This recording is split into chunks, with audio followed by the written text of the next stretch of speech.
When I clicked book now, I didn't even read the full listing. It had good reviews, was near the beach, and had fast Wi-Fi. That was all I needed for a quiet week away from everything. I didn't even notice the host's name. So when I pulled up to the little gray cottage tucked behind a bigger, more modern-looking house, I wasn't expecting to see him. "Logan?" he said, stepping off the porch like he wasn't sure if he was hallucinating. "Holy shit." I blinked. "Evan?" He looked the same, but different. A little broader in the shoulders. A little more scruff on his jaw.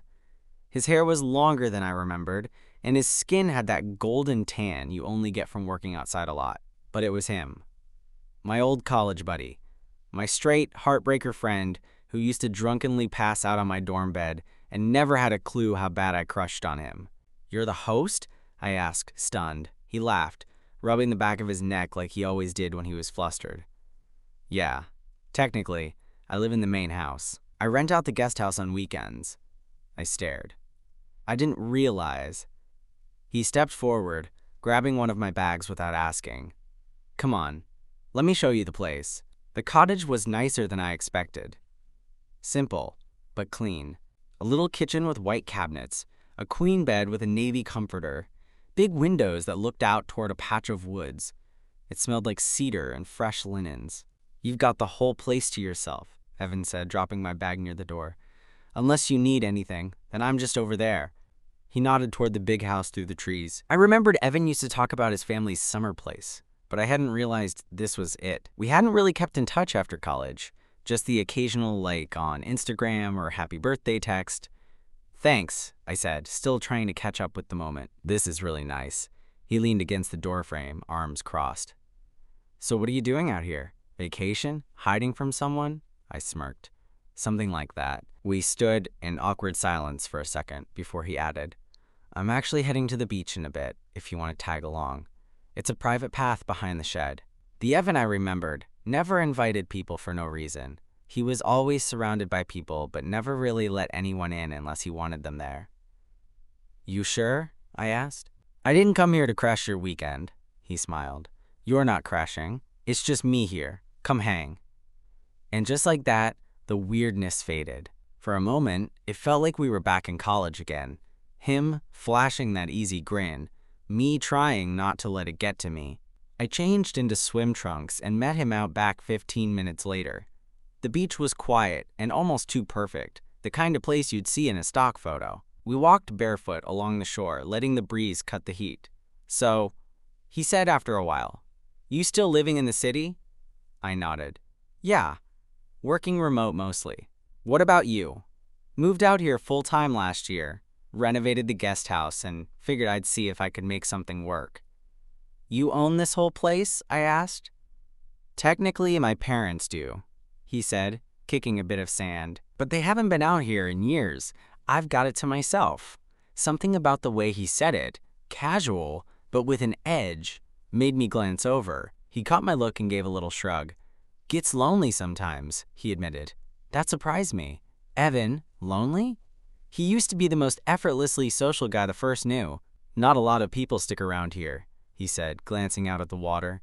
"And the ones who do aren't exactly great conversation." "Well," I said, smiling faintly, "I guess you're stuck with me for a few days." He looked over, a small smirk playing on his lips. Could be worse. It was a joke, probably. But the way he said it made something shift in my chest. By the time we walked back to the house, the sun had started to dip low in the sky, painting everything in gold. I showered, grabbed some food from my cooler, and sat on the little porch of the guest house, thinking about how weird life could be. What were the odds I'd end up here? In this place? With him? A knock broke my thoughts. Evan stood there in a hoodie and shorts, holding 2 beers. "Thought you might want one," he said, holding one out. I took it, my fingers brushing his. He didn't move. "Wanna come over?" he asked, his voice low. "I was gonna throw something on Netflix. You remember how shitty my taste is." I grinned. "Yeah, but I'm curious if it's improved," he chuckled. "Spoiler, it hasn't." And just like that, we walked back to the main house. Just like that, everything started to feel a little dangerous again. The inside of Evan's place was exactly what I expected. Clean, but lived in, a mix of old family furniture and a few upgrades that were obviously his. The living room had a giant sectional couch, a flat screen mounted on the wall, and a coffee table that looked like it had survived a decade of beer pong and pizza nights. He flopped down and gestured for me to take a seat. "Still into weird foreign films with no plot?" he asked, grabbing the remote. "Still think Fast Five is peak cinema?" I shot back. He grinned. "Touché." We settled on something dumb and easy, a survival thriller with way too many close-ups of people crying in the rain. About 20 minutes in, we stopped pretending to care. We were talking more than watching, catching up on everything we'd missed over the years. Breakups, jobs, random hookups that meant nothing. It was easy, almost too easy. Somewhere between the second beer and a story about his neighbor accidentally flashing him during a barbecue, Evan's foot brushed mine under the blanket we'd both kind of silently ended up sharing. I told myself it was nothing, an accident, but he didn't move it, and neither did I. The conversation slowed. The movie's blue light flickered across his face. He looked relaxed, head tilted back against the couch, legs stretched out, beer dangling lazily from his fingers. But I could feel it. The shift. "I miss this," he said, not looking at me. "Missed what?" "Hanging out with you," he said. "It's weird, but I've thought about college a lot lately. That time. You, me. Just being dumb and close." My chest tightened. "Yeah," I said softly. "Same." He turned his head then, eyes finding mine in the dark. "You ever think about how different things could have been?" My heart stopped for a second. "What do you mean?" He hesitated, swallowed. "Like, if we'd been different people, or honest, or whatever." I didn't know what to say to that. It felt like he was saying something, but not saying it. So I tried to laugh it off. "You were always the golden boy. Girls all over you. Everyone wanted to be you, or be with you." He snorted. "You think I cared about any of that?" "Didn't seem like you minded," I said. He looked down at his beer. "I didn't mind the attention. I minded feeling like I couldn't want something else. Or someone." The silence that followed was so heavy, I could barely breathe through it. Then he added, barely above a whisper, "Do you remember that night, sophomore year? That Halloween party?" I froze. Of course I remembered. He'd gotten drunk, way too drunk, and ended up passed out on my bed instead of his. I remembered him murmuring something against my neck as he dozed off, his breath warm, his hand pressed against my chest. I hadn't slept at all that night, afraid to move, afraid to ruin it, even if he'd remember nothing. "I thought I dreamed that," I said finally. Evan turned toward me, his leg fully resting against mine now. "You didn't." Something shifted in my stomach. Heat, nerves, anticipation. "You remember?" I asked. He nodded slowly. "I remember everything. I just told myself it didn't matter." "And now?" He stared at me, expression unreadable. "Now you're here, and I don't want to pretend like it didn't happen anymore." I didn't know what to say. I felt paralyzed by the weight of the moment, so I didn't say anything. I just sat there, staring at him, heart in my throat as the screen flickered in front of us. And then, slowly, cautiously, he leaned in. Not fast, not aggressive, just close enough that I could feel the warmth of his breath. I should have pulled back. I should have stopped it. But I didn't. I let him get closer. I could have blamed the beers, or the flickering light, or the nostalgia that had crept in like a fog around us.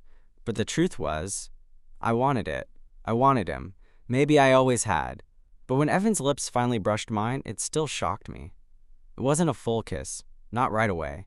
Just a soft press, like he was asking a question he wasn't ready to voice. And I didn't move. I just sat there, frozen, letting it happen. Then he pulled back, just an inch, eyes searching mine. "You okay?" he asked. I nodded, too fast. "Yeah." "You sure?" I managed a small smile. "I've been waiting for that since college." His face broke into the smallest, most nervous grin I'd ever seen on him. It didn't suit the confident, charming Evan I remembered from school, but it felt more real than anything I'd seen from him back then. "Same," he said, so quietly I almost didn't hear it, and this time I kissed him. It wasn't slow, it wasn't hesitant. It was 5 years of wondering, of burying feelings, of playing the just friends role while secretly wanting more. His hand found the back of my neck, fingers tightening just slightly. I felt him shift closer, our knees bumping together on the couch, the heat building fast. It didn't feel like a new beginning.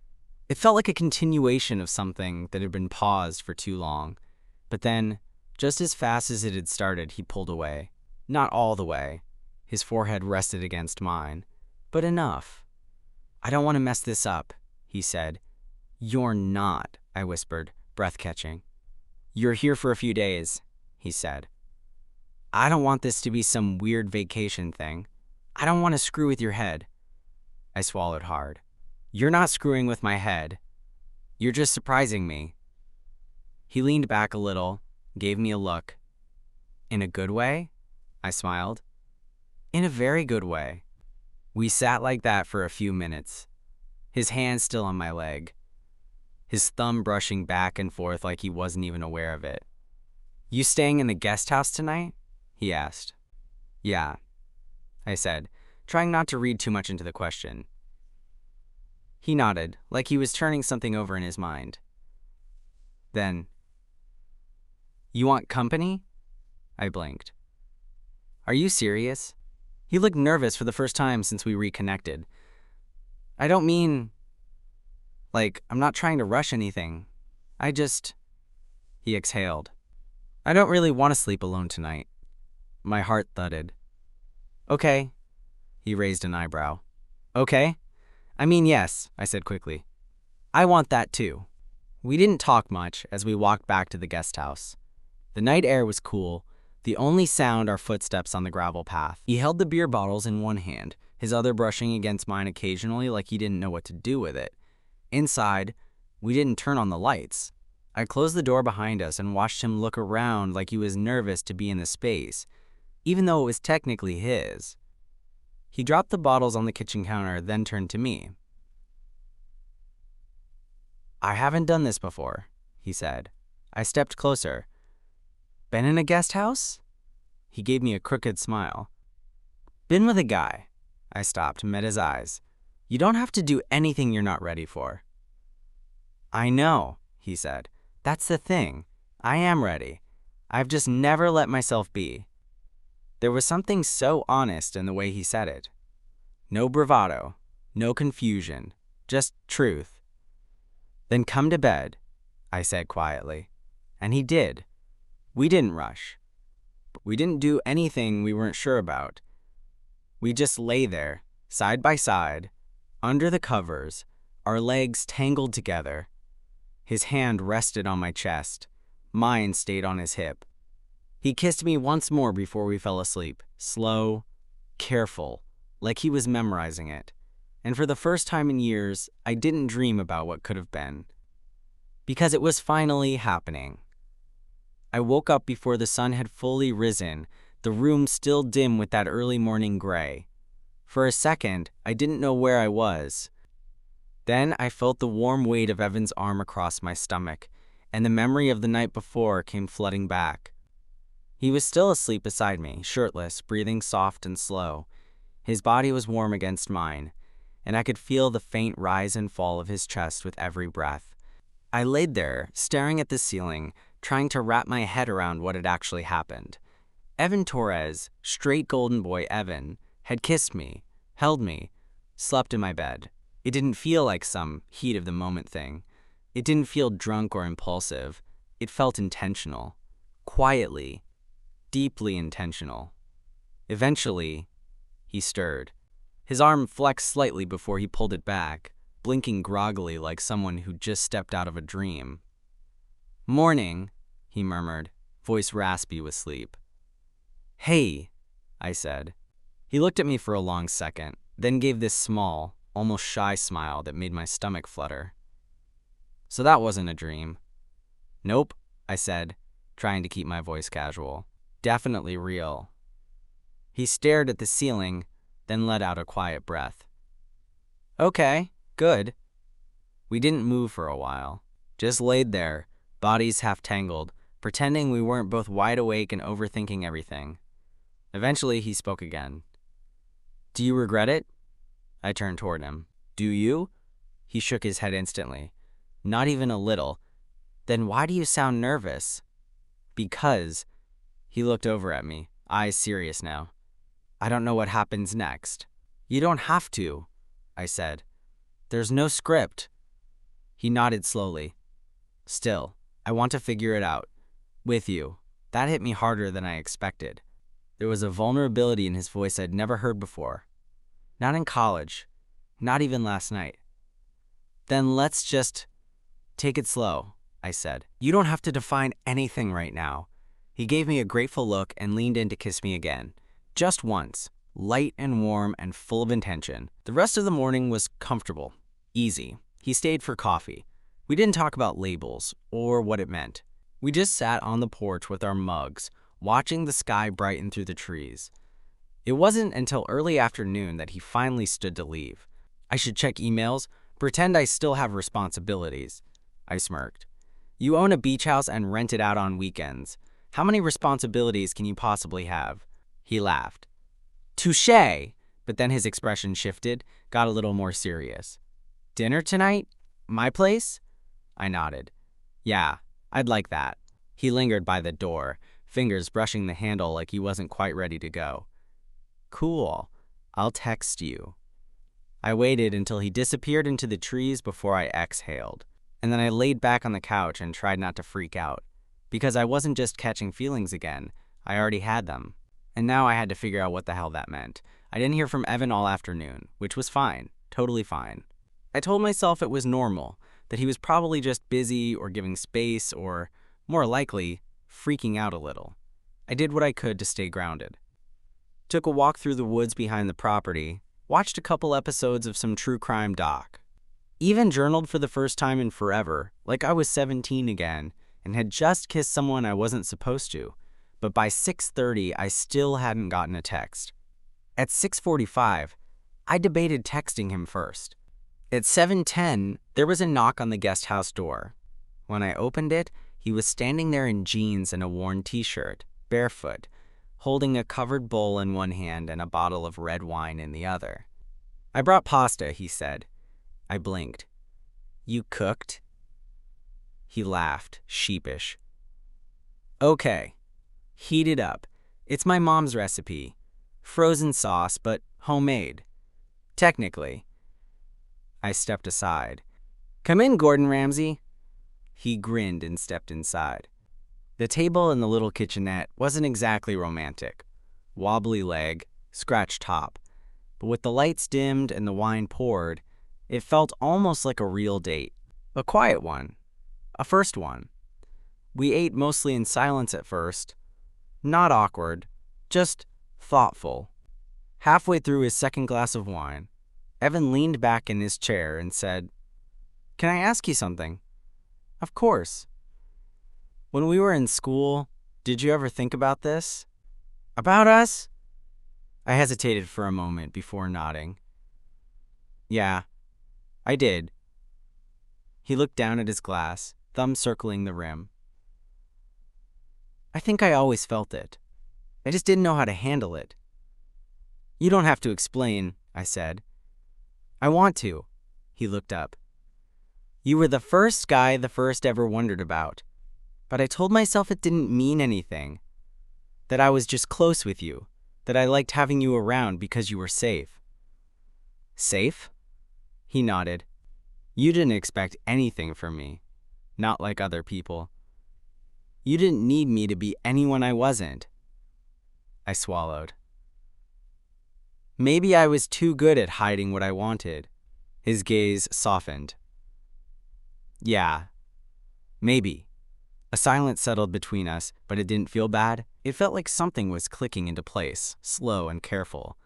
He set his glass down, pushed his chair back, and walked over to where I sat. Then he knelt down beside me and rested a hand on my thigh. I want to figure this out, he said. But not just for tonight. I reached for his hand. "You're not just trying something out?" "No." His voice was low, firm. "I'm not experimenting. I'm not confused. I'm scared, yeah, but I know what I want. Or at least, I know who I want." I stood up, pulling him with me. "Then, come here." He didn't hesitate. His mouth found mine again, more sure than the night before. There was no overthinking, no holding back.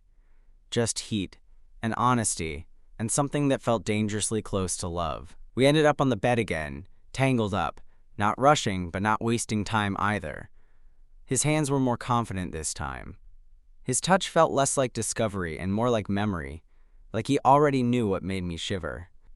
After, we lay there, skin warm and sticky, bodies wrapped in a silence that didn't need to be filled.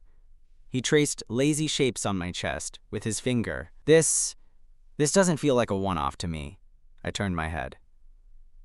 "Good, because I don't think I could handle it if it was."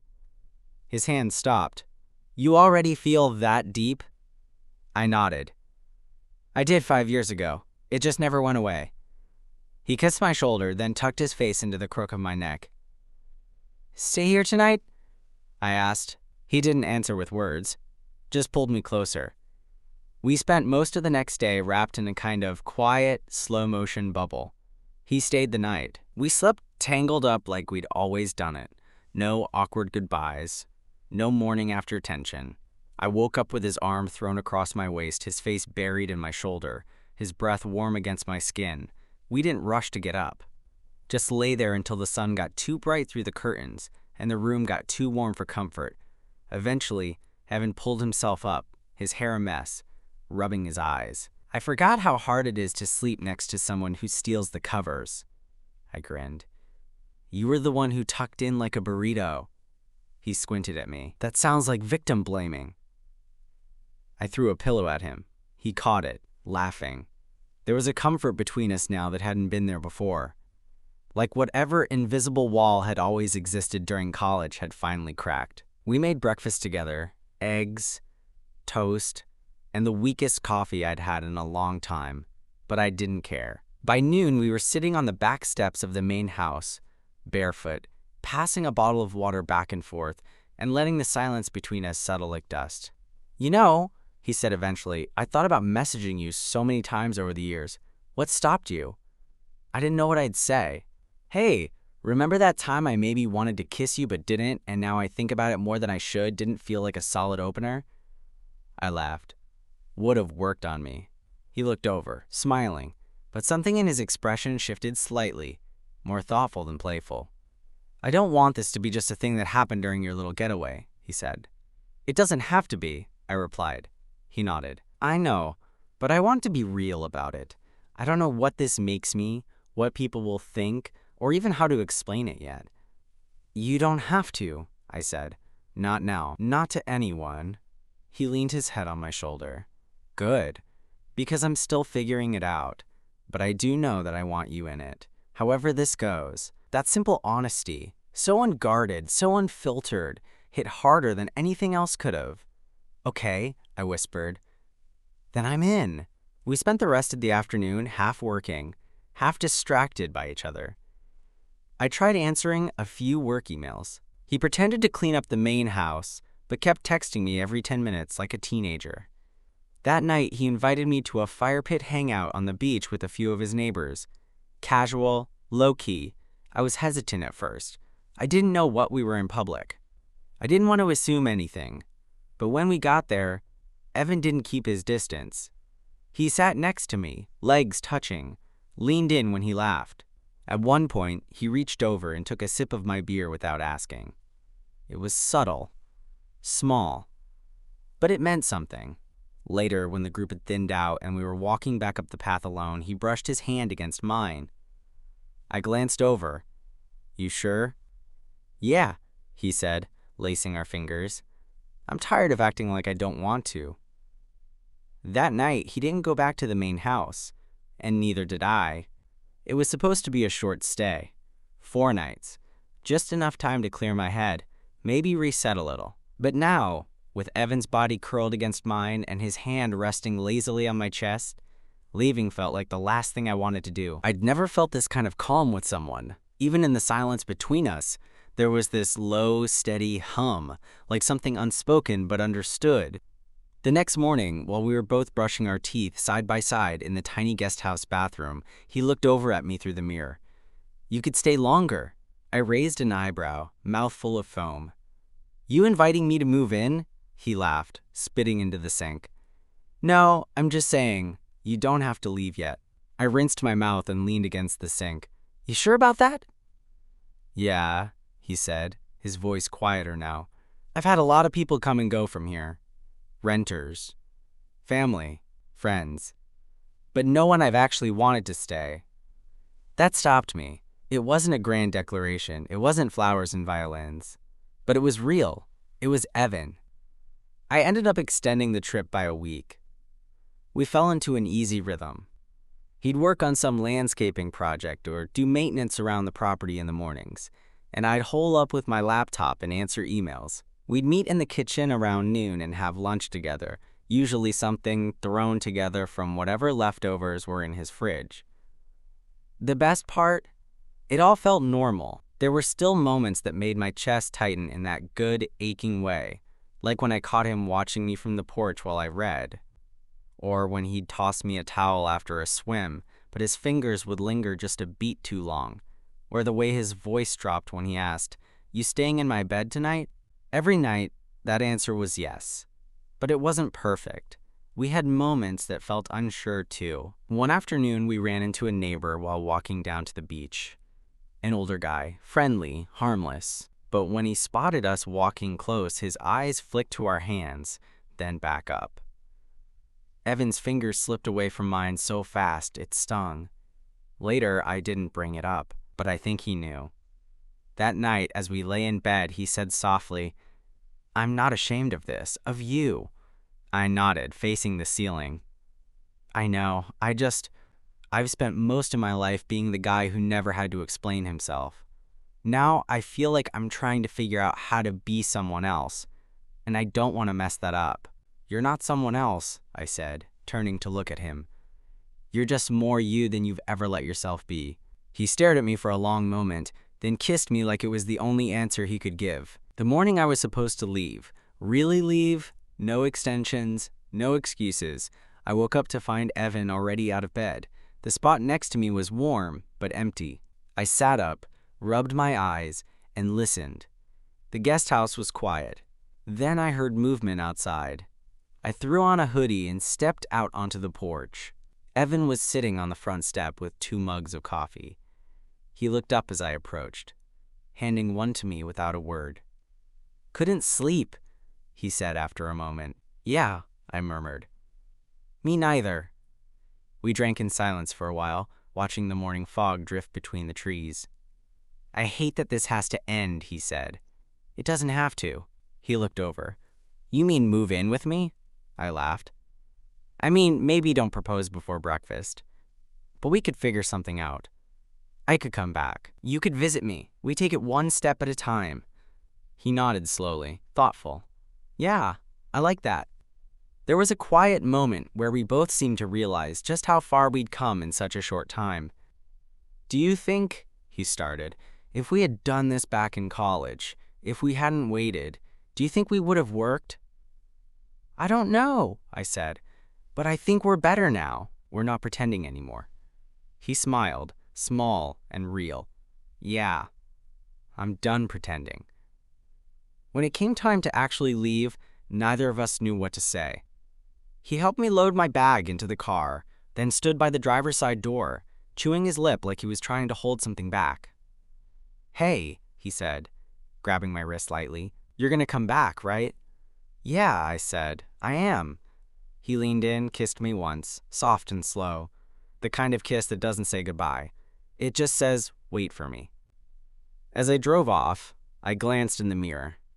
He was still standing in the driveway, hands in his pockets, watching me go. But I didn't feel like I was leaving something behind. I felt like I was driving towards something we were still building. One night in a guest house turned into something I never could have planned for. And for the first time in a long time, I didn't feel like I was waiting for the right moment. I was living it.